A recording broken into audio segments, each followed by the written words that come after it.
Escolha a Catástrofe, por Isaac Asimov. Dedicatória. A Robin e Bill. Possam eles encontrar a face da fortuna sempre lhes sorrindo. Introdução. A palavra catástrofe vem do grego e significa inverter. Virar de cabeça para baixo. Era originalmente usada para descrever o desfecho ou clímax final de uma representação dramática, que poderia, naturalmente, ser tanto feliz como triste. Numa comédia, o clímax é um desfecho feliz. Após uma torrente de incompreensões e mágoas, tudo se modifica quando os amantes repentinamente se reconciliam e se reúnem. A catástrofe da comédia é, pois, um abraço ou um casamento. Numa tragédia, o clímax é um desfecho triste. Após intermináveis esforços, tudo se inverte quando o herói descobre que o destino e a situação o venceram. A catástrofe da tragédia é, então, a morte do herói. Já que as tragédias costumam impressionar mais profundamente e ser mais celebrizadas que as comédias, a palavra catástrofe acabou sendo associada mais aos finais trágicos do que aos felizes. Consequentemente, ela é agora usada para pintar qualquer final de natureza calamitosa. E tal tipo de catástrofe é o tema desse livro. Um final de quê? De nós mesmos, é claro, da espécie humana. Se considerarmos a história humana como um drama trágico, então o fim da humanidade será uma catástrofe tanto no sentido original como no atual. Mas o que poderia provocar o fim da história humana? Em primeiro lugar, o universo como um todo poderia sofrer uma mudança em suas características de forma a se tornar inabitável. Se o universo se tornasse letal e se nenhum tipo de vida pudesse aqui existir, então a humanidade também não poderia existir. Isso seria algo que poderíamos denominar catástrofe do primeiro grau. Naturalmente, não é necessário que o universo inteiro seja envolvido em algo que, por si só, provoque o fim da humanidade. O universo poderia ser tão benigno quanto o é agora, e, mesmo assim, algo poderia acontecer ao Sol de modo a tornar inabitável o sistema solar. Nesse caso, a vida humana poderia extinguir-se apesar de todo o resto do universo prosseguir pacificamente em seu curso normal. Isso seria uma catástrofe do segundo grau. Certamente, embora o Sol pudesse continuar a brilhar, regular e benevolentemente, a Terra poderia sofrer um tipo de convulsão que impossibilitasse a vida nela. Nesse caso, a vida humana poderia extinguir-se mesmo que o sistema solar continuasse com suas rotações e translações rotineiras. Isso seria uma catástrofe do terceiro grau. E mesmo que a Terra permanecesse quente e agradável, algo poderia acontecer nela que causasse a destruição da vida humana, ao mesmo tempo em que pelo menos algumas outras formas de vida fossem poupadas. Nesse caso, a evolução poderia continuar e a Terra, com uma parcela de vida modificada, poderia florescer, mas sem nós. Isso seria uma catástrofe do quarto grau. Podemos até ir um passo além e apontar a possibilidade de a vida humana continuar, mas ocorrer alguma coisa de forma a destruir a civilização, interromper a marcha do avanço tecnológico e condenar a humanidade a uma vida primitiva, solitária, empobrecida, má, embrutecida e curta. Por tempo indefinido. Isso seria uma catástrofe do quinto grau. Neste livro, examinarei todas essas formas de catástrofes, começando pelas do primeiro grau e prosseguindo na sequência. As catástrofes descritas serão, sucessivamente, menos cósmicas, e sucessivamente mais iminentes e perigosas. É inútil julgar o quadro assim apresentado como ameaçador, uma vez que é muito possível que não haja catástrofes inevitáveis. E, certamente, a possibilidade de evitá-las aumenta quando nos propomos a encará-las e estimar sua periculosidade. Parte 1. Catástrofes do primeiro grau. 1. O dia do juízo final. Ragnarok. A convicção de que o universo todo caminha para um fim, a catástrofe do primeiro grau mencionada na introdução, é antiga e constitui, de fato, parte importante da tradição ocidental. Um quadro particularmente dramático do fim do mundo é-nos revelado pelos mitos propalados entre os povos escandinavos. A mitologia escandinava é um reflexo do rude ambiente subpolar em que os audazes nórdicos viviam. É um mundo em que homens e mulheres desempenham papéis secundários e no qual o drama se desenrola num conflito entre deuses e gigantes. Conflito esse em que os deuses aparecem em franca desvantagem. Os gigantes de gelo, os longos e cruéis invernos escandinavos, são invencíveis.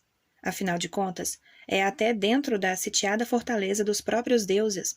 Loki, o deus do fogo, tão essencial num clima nórdico, é tão cheio de truques e traiçoeiro quanto o próprio fogo.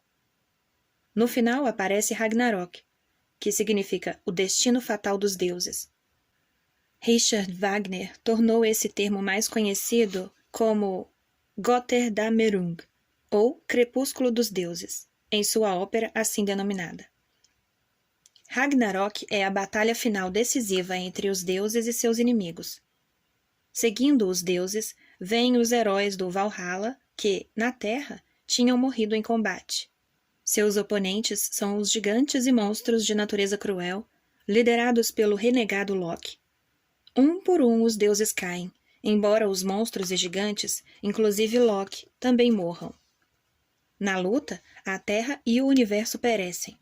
O Sol e a Lua são engolidos pelos lobos que os perseguiam desde a criação. A Terra pega fogo, arde e se fragmenta num holocausto universal. Quase como um detalhe insignificante da grande batalha, a vida e a humanidade são extintas. E esse, dramaticamente, deveria ser o fim. Mas não é. De algum modo, uma segunda geração de deuses sobrevive. Outro sol e outra lua passam a existir. Uma nova terra surge. Um novo par de seres humanos vem à existência. Um anticlímax feliz se opõe à grande tragédia de destruição. Como isso pôde acontecer? A lenda de Ragnarok, como a conhecemos hoje, é tomada dos escritos de um historiador islandês, Snorri Sturluson, 1179 a 1241. Naquela época, a Islândia já tinha sido cristianizada e a lenda do fim dos deuses parece ter sofrido influência cristã. Havia, afinal de contas, lendas cristãs sobre a morte e regeneração do universo que havia muito procediam à lenda islandesa de Ragnarok. Por sua vez, as lendas cristãs eram influenciadas pelas dos judeus. Expectativas messiânicas. Enquanto o reino davídico de Judá existiu antes de 586 a.C., os judeus estavam convictos de que Deus era o divino juiz que atribuía recompensas e punições aos indivíduos de acordo com seus méritos. As recompensas e punições eram aplicadas nesta vida. Essa certeza foi anulada. Após o reino de Judá ter sido destruído pelos caldeus sob Nabucodonosor, seu templo arrasado e muitos dos judeus levados para o exílio na Babilônia, começou a crescer, entre os exilados, o anseio pela revolta do reino e de um rei da velha dinastia de Davi. Na medida em que tais desejos, expressos abertamente, representavam traição para com os novos dirigentes não-judeus, surgiu o hábito de apenas fazer-se alusões à volta do rei. Uns falavam do Messias, ou seja, o ungido, já que o rei era ungido com óleo como parte do ritual de entronização. A imagem do rei que retornava era idealizada como algo que prenunciava uma maravilhosa idade do ouro, e, realmente, as recompensas da virtude eram removidas do presente, onde, manifestamente, não estavam ocorrendo, e transferidas para um futuro dourado. Alguns versos descrevendo a idade de ouro foram incluídos no livro de Isaías, que propagou as palavras de um profeta já atuante em 740 a.C., os versos propriamente ditos devem provavelmente datar de um período posterior. Sem dúvida, para introduzir essa idade de ouro, os justos dentre a população deveriam ser elevados ao poder e os maus destituídos do poder ou até mesmo destruídos. Assim. E ele, Deus, julgará as nações e convencerá de erro a muitos povos. E elas, as nações, das suas espadas forjarão rélias de arados e de suas lanças, foices. Uma nação não levantará a espada contra outra nação, nem daí por diante se adestrarão mais para a guerra. Isaías, capítulo 2, versículo 4. Mas julgará os pobres com justiça, e tomará com equidade a defesa dos humildes da terra, e ferirá a terra com a vara da sua boca, e matará o ímpio com o sopro dos seus lábios. Isaías, capítulo 11, versículo 4. O tempo passou e os judeus retornaram do exílio, mas isso não trouxe alívio. Havia hostilidade de seus vizinhos não-judeus mais próximos, e eles se sentiam indefesos em face do poder avassalador dos persas, então dominadores do país. Havia hostilidade de seus vizinhos não-judeus mais próximos, e eles se sentiam indefesos em face do poder avassalador dos persas, então dominadores do país. Os profetas judeus tornaram-se mais incisivos, portanto, em seus escritos sobre a idade de ouro vindoura e, particularmente, sobre a condenação que aguardava seus inimigos. O profeta Joel, escrevendo por volta de 400 a.C., disse: Ai, ai, que dia terrível! Porque o Senhor está perto e virá como assolação da parte do Todo-Poderoso. Joel capítulo 1, versículo 15. É o quadro da aproximação de um tempo específico quando Deus julgará o mundo inteiro. Juntarei todas as gentes e conduzi-las-ei ao vale de Josafá. E ali entrarei com elas em juízo acerca de Israel, meu povo e minha herança. Joel, capítulo 3, versículo 2. Esta foi a primeira expressão literária de um dia do juízo final, ocasião em que Deus poria fim à presente situação do mundo.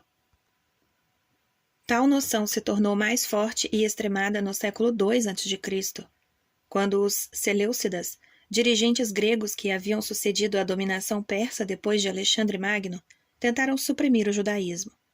Os judeus, sob os macabeus, se rebelaram, e o livro de Daniel foi escrito para apoiar a rebelião e prometer um futuro brilhante. O livro baseava-se, parcialmente, em antigas tradições relativas a um profeta, Daniel. Da boca de Daniel vieram descrições de visões apocalípticas. Deus, chamado de O Ancião dos Dias, faz sua aparição para punir os perversos. Eu estava, pois, observando essas coisas durante a visão noturna e eis que vi um personagem que parecia o Filho do Homem, que vinha com as nuvens do céu e que chegou até o Ancião dos Muitos Dias e o apresentaram diante dele. E ele deu-lhe o poder, a honra e o reino, e todos os povos, tribos e línguas lhe serviram. O seu poder é um poder eterno que não lhe será tirado, e o seu reino não será jamais destruído. Daniel, capítulo 7, versículos 13 e 14. Este ser que parecia o Filho do Homem se refere a alguém de forma humana em contraposição aos inimigos de Judá, que haviam sido previamente representados sob a forma de diversas feras. A forma humana pode ser interpretada como representando Judá em abstrato, ou o Messias em particular. A rebelião macabeia foi bem sucedida e um reino judeu restabelecido, mas isso também não trouxe a Idade de Ouro. Entretanto, os escritos proféticos mantiveram vivas as expectativas dos judeus durante os 2 séculos seguintes. O dia do juízo final permaneceu sempre como quase iminente. O Messias estava sempre para chegar. O reino da justiça estava sempre a ponto de ser estabelecido. Os romanos sucederam aos macabeus e, no reinado do imperador Tibério, houve um pregador muito popular na Judéia, chamado João Batista, cuja mensagem continha a seguinte temática: Fazei penitência, porque está próximo o reino dos céus. Mateus, capítulo 3, versículo 2. Com a expectativa universal assim constantemente reforçada, qualquer um que se proclamasse o Messias certamente teria seguidores. Sob os romanos houve vários pretendentes que, politicamente, conduziram a nada. Dentre esses, contudo, figurava Jesus de Nazaré, a quem alguns humildes judeus seguiram e se mantiveram fiéis mesmo depois de Jesus ter sido crucificado, sem que uma mão se erguesse para salvá-lo. Aqueles que acreditaram em Jesus como o Messias poderiam ter sido chamados de messiânicos. Todavia, a língua dos seguidores de Jesus veio a ser o grego, na medida em que mais e mais gentios se convertiam, e, em grego, a palavra correspondente a Messias é Christos. Assim, os seguidores de Jesus passaram a ser denominados cristãos. O sucesso inicial na conversão de gentios deveu-se às pregações missionárias carismáticas de Saulo de Tarso, o apóstolo Paulo. E, começando com ele, o cristianismo iniciou uma corrida de expansão que trouxe para sua bandeira primeiro Roma, depois a Europa, depois grande parte do mundo. Os primeiros cristãos criam que a chegada de Jesus, o Messias, isto é, Jesus Cristo, significava que o dia do juízo final estava prestes a vir. Ao próprio Jesus são atribuídas predições do iminente fim do mundo.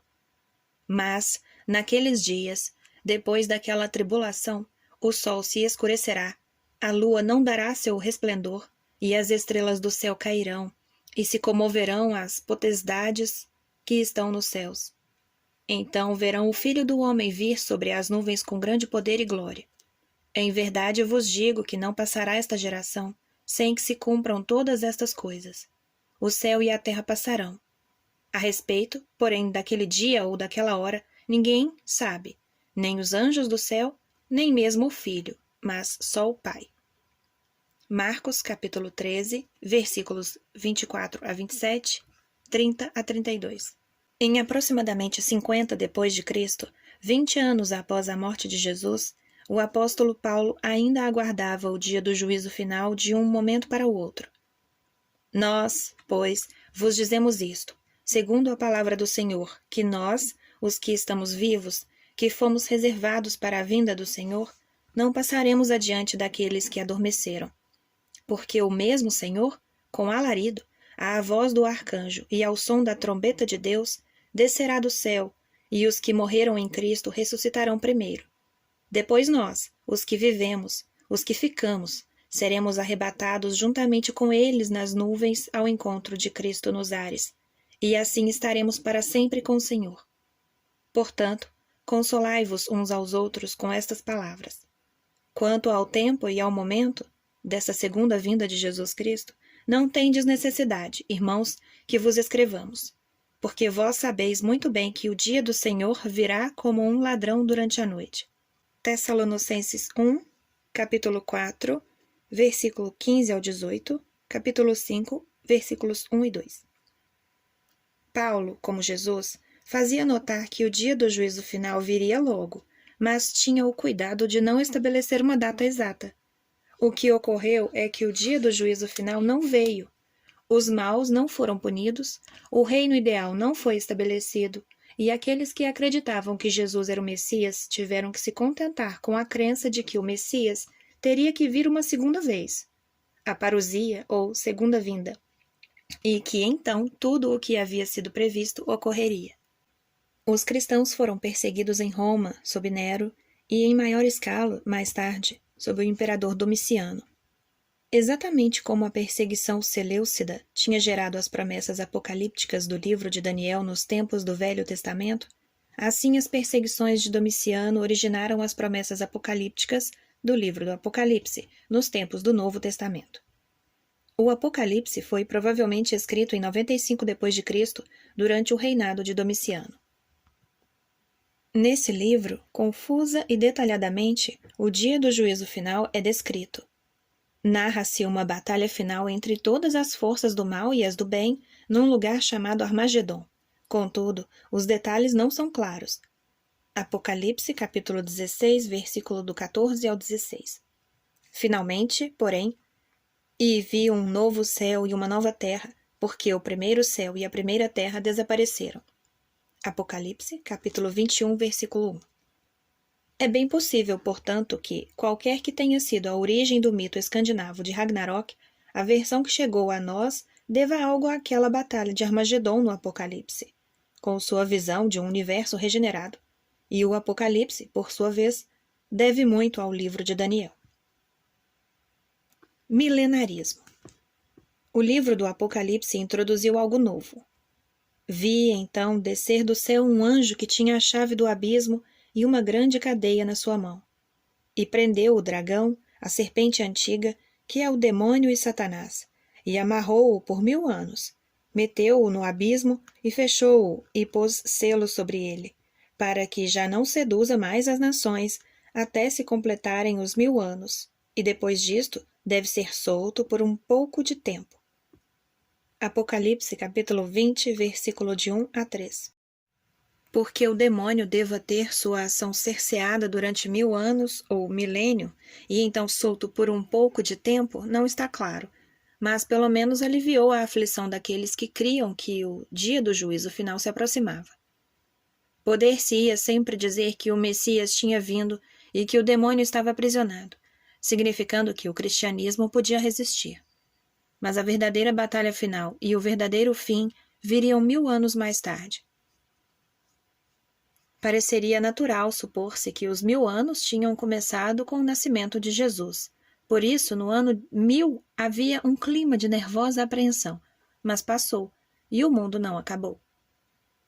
As palavras de Daniel e do Apocalipse eram tão elípticas e obscuras, e a necessidade de crer tão grande, que permaneceu sempre possível uma releitura e reavaliação das vagas predições para levantamento de novas datas do dia do juízo final. Até grandes cientistas como Isaac Newton e John Napier ocuparam-se com isso. Chamam-se milenários aqueles que tentaram calcular quando os cruciais 1000 anos se iniciariam e quando terminariam. Podem também ser chamados de quiliastas, da palavra grega para 1000 anos. Por estranho que pareça, o milenarismo, apesar dos repetidos desapontamentos, está agora mais fortalecido que nunca. O movimento atual começou com William Miller, 1782-1849, um oficial de exército que lutou na guerra de 1812. Até então um cético, após a guerra ele se transformou no que hoje denominamos um cristão que nasceu de novo. Começou com o estudo de Daniel e do Apocalipse e concluiu que a parousia ocorreria em 21 de março de 1844. Apoiado, para tanto, em diversos cálculos por ele mesmo realizados, predisse que o mundo terminaria em chamas, segundo o modelo das lúgubres descrições do livro do Apocalipse. Teve por seguidores cerca de 100.000 pessoas, muitas das quais, no dia indicado, tendo vendido seus bens materiais, se reuniram na encosta de uma colina para serem levadas para o alto, ao encontro com Cristo. O dia transcorreu sem incidentes. Miller refez seus cálculos e estabeleceu 22 de outubro de 1844 como o novo dia, o qual também passou normalmente. Quando Miller morreu, em 1849, o universo ainda estava em pleno funcionamento. Entretanto, muitos de seus seguidores não se desencorajaram. Interpretaram os livros bíblicos apocalípticos de maneira que os cálculos de Miller indicassem o início de algum processo celestial ainda invisível à consciência terrena. Haveria ainda um outro milênio de espera, e a real parousia, ou segunda vinda de Jesus, foi postergada mais uma vez, porém, como sempre, para um futuro não tão distante. Assim foi fundado o movimento adventista, que se subdividiu em várias seitas diferentes, incluindo os adventistas do sétimo dia, que retornaram os costumes do Velho Testamento, como guardar o sábado, o sétimo dia. Um dos que adotaram as crenças adventistas foi Charles Taze Russell, 1852 a 1916, que, em 1879, fundou uma organização que veio a se chamar Testemunhas de Jeová. Russell esperava a parousia de um momento para o outro e predisse várias datas para isso, tal como Miller, decepcionando-se a cada vez. Morreu durante a Primeira Guerra Mundial, a qual deve ter-lhe parecido ser o começo das batalhas finais descritas no Apocalipse. Mas, novamente, o advento não veio. O movimento continuou a florescer, contudo, com Joseph Franklin Rutherford, 1869 a 1942. Ele aguardava a parousia com um empolgante slogan: "Milhões vivendo agora jamais morrerão". Ele mesmo morreu durante a Segunda Guerra Mundial, que, mais uma vez, deve ter parecido ser o início das batalhas finais descritas no Apocalipse, mas novamente o advento não se seguiu. Apesar disso, o movimento floresce e, agora, alega agregar mais de 1 milhão de fiéis em todo o mundo. 2. Aumento de entropia. As leis da conservação. Assim é o universo mítico. Ao lado da visão mítica, todavia, existe uma visão científica do universo. Visão essa baseada na observação e na experiência, e, ocasionalmente, em percepções intuitivas que devem, contudo, ser confirmadas pela observação e pela experiência. Consideremos esse universo científico, como se fará ao longo deste livro. Será que o universo científico, tal qual o mítico, está fadado a ter um fim? Se assim for, como? Por quê e quando? Os filósofos gregos da antiguidade sentiam que, enquanto na Terra ocorriam mudanças, corrupção e deterioração, os corpos celestes seguiam diferentes leis e eram imutáveis, incorruptíveis e eternos. Os cristãos medievais acreditavam que o Sol, a Lua e as estrelas compartilhariam a ruína comum do dia do juízo final, mas que até então eles seriam, se não eternos, pelo menos imutáveis e incorruptíveis. Tal visão começou a se modificar quando o astrônomo polonês Nicolau Copérnico, 1473 a 1543, publicou um livro cuidadosamente fundamentado, em 1543, segundo o qual a Terra era deslocada de sua posição privilegiada no centro do universo e era vista como um planeta que, da mesma forma que os outros, girava em torno do Sol. Era o Sol que, então, assumia a posição central privilegiada. Naturalmente, a visão copernicana não foi adotada de imediato. De fato, ela sofreu violenta oposição durante 60 anos. Foi com o advento do telescópio, usado para estudar o céu a partir de 1609 pelo cientista italiano Galileu, 1564 a 1642, que se modificou a oposição ao novo conceito, agora com respeitabilidade científica, reduzindo-a a mero obscurantismo renitente. Galileu descobriu, por exemplo, que Júpiter tinha 4 satélites que constantemente orbitavam ao seu redor, refutando de vez a noção de que a Terra era o centro à volta do qual todas as coisas giravam. Descobriu que Vênus apresentava um ciclo completo de fases lunares, como Copérnico previra, onde pontos de vista anteriores tinham afirmado o contrário.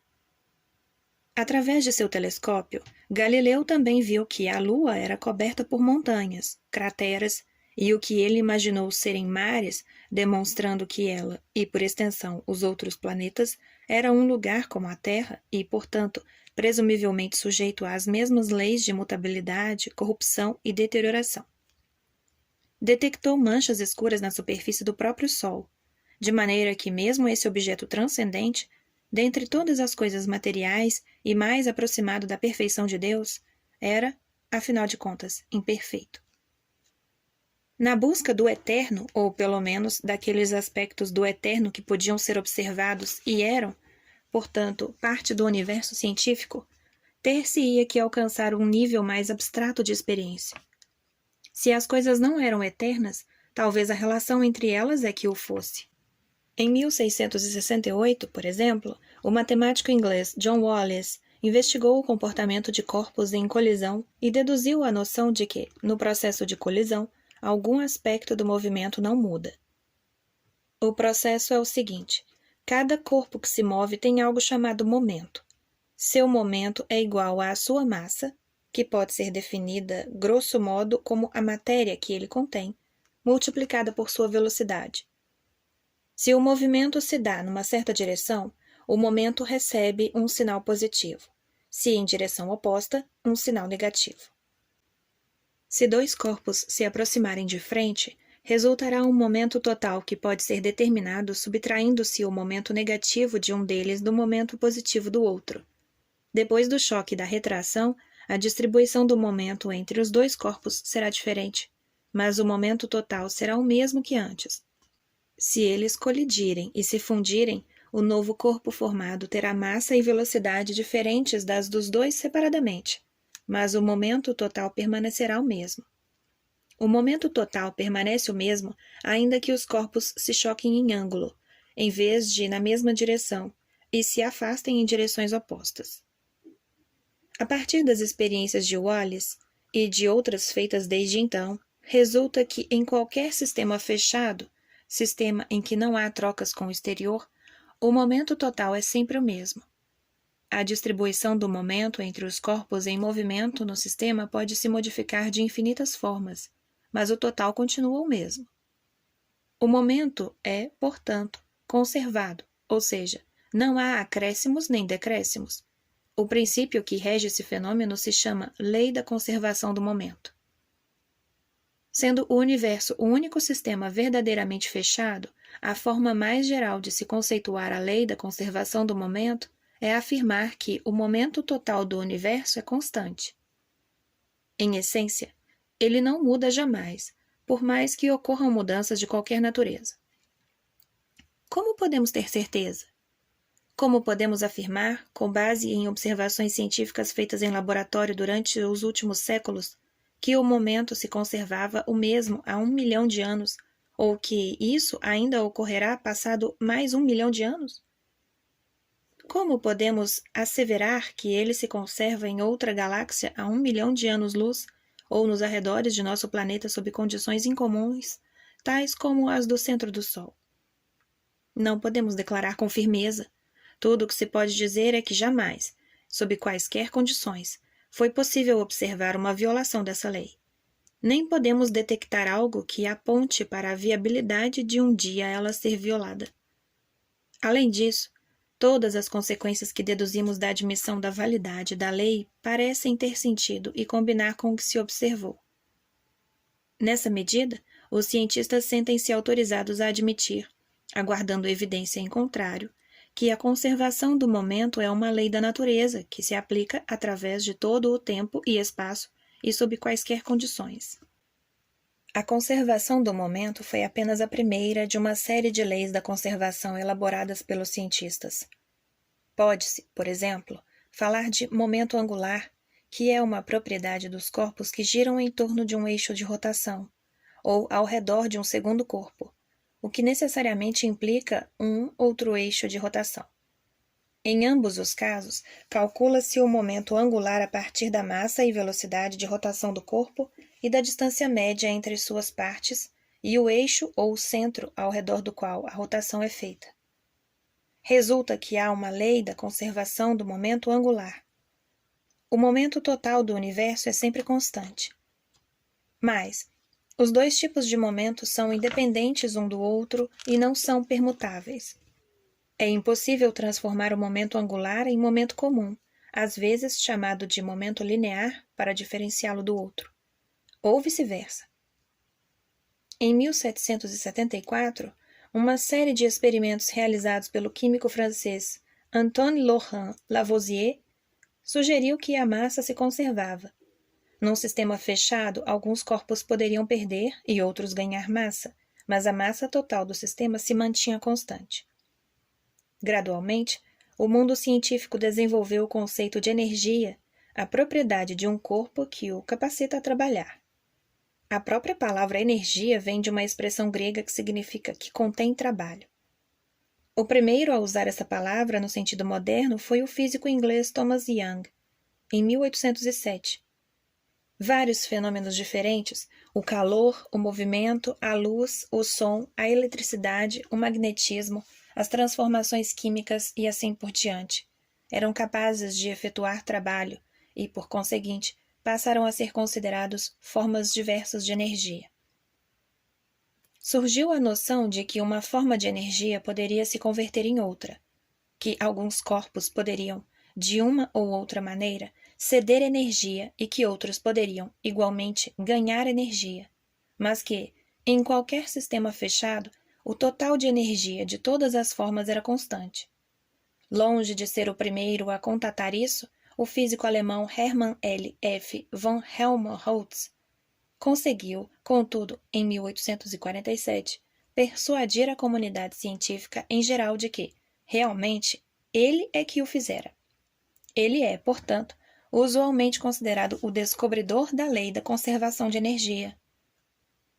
Em 1905, o físico germano-suíço Albert Einstein apresentou convincentes argumentos de que a massa era mais uma modalidade de energia e que uma dada quantidade de massa poder-se-ia converter numa quantidade fixa de energia e vice-versa. Por essa razão, a lei da conservação de massa desapareceu enquanto lei distinta, e fala-se, hoje, na lei da conservação de energia apenas, ficando claro que a massa se inclui entre as formas de energia.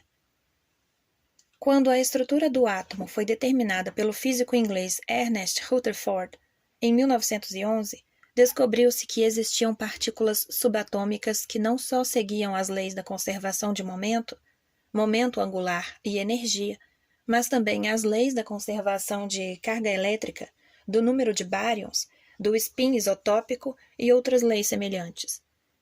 As diversas leis da conservação são, com efeito, as regras básicas do jogo sobre que se assentam todas as partículas e peças constituintes do universo, e, pelo que se sabe, todas essas leis são gerais e eternas.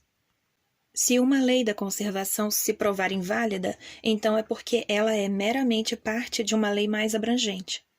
Assim, a conservação da massa acabou por ser invalidada, mas apenas por ser parte de uma conservação de energia mais geral, que inclui a massa. Aqui está, pois, um aspecto do universo que parece ser eterno, sem início nem fim.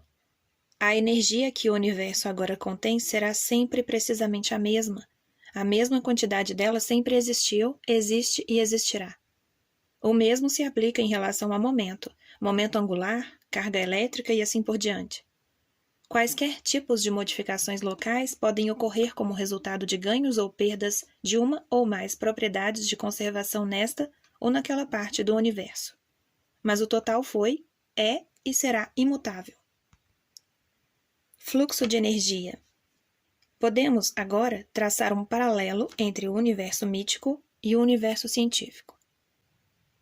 No caso do universo mítico, há um reino celeste imorredouro, eterno, em contraposição ao mundo humano, mutável, com que estamos familiarizados. É a esse mundo mutável que nos referimos quando pensamos num fim. É só em relação a ele que as palavras início e fim adquirem um sentido. E sob esse aspecto, ele não é apenas mutável, é temporário. No universo científico, há propriedades conservadas, eternas e morredoras, em contraposição a um mundo mutável que se exaure na base das e segundo as regras daquelas propriedades conservadas. É só em relação a esse mundo que as palavras início e fim adquirem um sentido. E, sob esse aspecto, não é apenas mutável, é temporário. Mas por que o universo científico deveria apresentar tal aspecto mutável e temporário? Por que todos os componentes do universo não se reúnem num objeto maciço com um certo momento angular, carga elétrica, conteúdo energético e outras constantes, sem jamais mudar? Por que, em vez disso, o universo consiste numa miríade de objetos de todos os tamanhos que constantemente transferem partes das propriedades conservadas de um para outro? O poder propulsor subjacente a essas mudanças é, aparentemente, a energia, de forma que ela parece ser a mais importante das propriedades do universo, e a conservação de energia é considerada por muitos a mais básica de todas as leis naturais. A energia provoca todas as mudanças no universo, participando, ela mesma, das mudanças. Porções de energia fluem de um lugar para outro, de um corpo para outro, chegando a mudar de forma durante tais processos. Isso significa que temos de nos perguntar o que impulsiona a energia a comportar-se desta maneira. A razão para isso parece ser o fato de que a energia está espalhada pelo universo de modo desigual. Apresenta-se em maior concentração em alguns lugares e em menor em outros. Todo o fluxo de suas porções, de um lugar a outro, de um corpo a outro, de uma forma para outra, ocorre de modo tal que a tendência é equilibrar a distribuição. O fluxo de energia que converte uma distribuição desigual em equilibrada pode ser aproveitado para produzir trabalho e realizar todas as mudanças que observamos. Todas as mudanças que associamos ao universo como o conhecemos, com vida e inteligência. É importante notar que o nivelamento de energia é espontâneo. Nada precisa impulsionar o fluxo energético para que se efetue. Acontece por si só. É autorregulador. Analisemos um exemplo simples. Suponhamos dois recipientes de mesmo tamanho ligados na base por um tubo horizontal, que é bloqueado de modo a impedir qualquer comunicação entre os dois recipientes. Poderemos encher um dos dois com água até a borda, ao passo que no outro poremos só um pouquinho de água. O recipiente que está cheio tem um nível de água mais alto, na média, que o outro. Para elevar o nível da água em detrimento da força gravitacional, requer-se uma quantidade de energia. Nessa medida, a água do recipiente cheio tem um nível de energia, com respeito ao campo gravitacional, maior que a água do recipiente quase vazio. Por razões históricas, dizemos que a água do recipiente cheio tem mais energia potencial que a água do recipiente quase vazio. Imaginemos agora que o tubo que conecta os dois recipientes seja aberto. Imediatamente, a água escoará do lugar em que ela contém maior energia potencial para o lugar em que essa é menor. A água passará do recipiente cheio para o quase vazio, espontaneamente. Tenho certeza de que não há dúvidas na mente de ninguém, contanto que essa mente tenha tido um mínimo de experiência com o mundo, de que esse é um evento espontâneo e inevitável. Se o tubo fosse aberto e a água deixasse de escoar do recipiente cheio para o quase vazio, concluiríamos imediatamente que o tubo de conexão não ficou realmente aberto. Se o pouco de água do recipiente quase vazio escoasse para o cheio, seríamos obrigados a crer que a água estava sendo bombeada. Se o tubo estivesse de fato aberto e fosse evidente que não havia bombeamento e a água do recipiente cheio não passasse para o quase vazio, ou, pior ainda, se o oposto acontecesse, seríamos forçados a chegar à aflita conclusão de que testemunhávamos o que só pode ser descrito como um milagre. É desnecessário dizer que um milagre de tal natureza jamais foi testemunhado e registrado nos anais da ciência. De fato, é tão certo o fluxo espontâneo da água dessa forma que o usamos, automaticamente, como medida da direção do fluxo de tempo. Suponhamos, por exemplo, que tivessem sido filmados os eventos dos dois recipientes e estivéssemos assistindo aos resultados. O tubo de conexão é aberto e a água não escoa. Imediatamente pensaríamos que o filme não estava rodando e que estávamos assistindo a uma paralisação cênica. Em outras palavras, no universo cinematográfico, o tempo tinha parado. Suponhamos, mais uma vez, que o filme mostrasse a água do recipiente quase vazio escoando para o cheio. Teríamos certeza de que o filme estava sendo rodado ao contrário. No universo cinematográfico, a direção do fluxo de tempo era o inverso do que é na vida real. É por isso que o fato de se passar um filme ao contrário é quase que invariavelmente hilariante, porque, então, aparecem inúmeros eventos que, sabemos, nunca acontecem na vida real. A água que chapinha para dentro enquanto um mergulhador emerge dela primeiramente com os pés, depois com o resto do corpo e, por último, com a cabeça para, finalmente, aterrissar no trampolim. Os cacos de vidro que se juntam perfeitamente para refazer um copo intacto, cabelos desfeitos que recuperam um penteado perfeito. Assistindo a qualquer dessas tomadas, podemos perceber quantos eventos da vida real são claramente espontâneos, quantas reversões, se possíveis, pareceriam miraculosas, e como podemos distingui-los com facilidade simplesmente pela experiência. Voltando aos recipientes de água, é fácil demonstrar que a velocidade de passagem da água do recipiente cheio para o quase vazio depende da diferença da distribuição de energia. No início, a energia potencial da água do recipiente cheio é consideravelmente maior que a energia potencial da água do quase vazio. Portanto, a água escoa rapidamente. À medida em que o nível de água cai no recipiente cheio e aumenta no quase vazio, a diferença de energia potencial entre os dois recipientes decresce continuamente, de modo que a distribuição de energia é menos desigual e a água escoa com velocidade visivelmente decrescente. Quando os níveis de água estão quase se igualando, a água escoa muito vagarosamente. Quando os níveis dos dois recipientes estão igualados e não há diferença de energia potencial entre ambos, o fluxo de água para. Resumindo, a mudança espontânea se dá de um estado de distribuição desigual de energia para uma distribuição de energia homogênea e com uma velocidade proporcional ao grau de desigualdade. Uma vez alcançada a distribuição homogênea, a mudança cessa.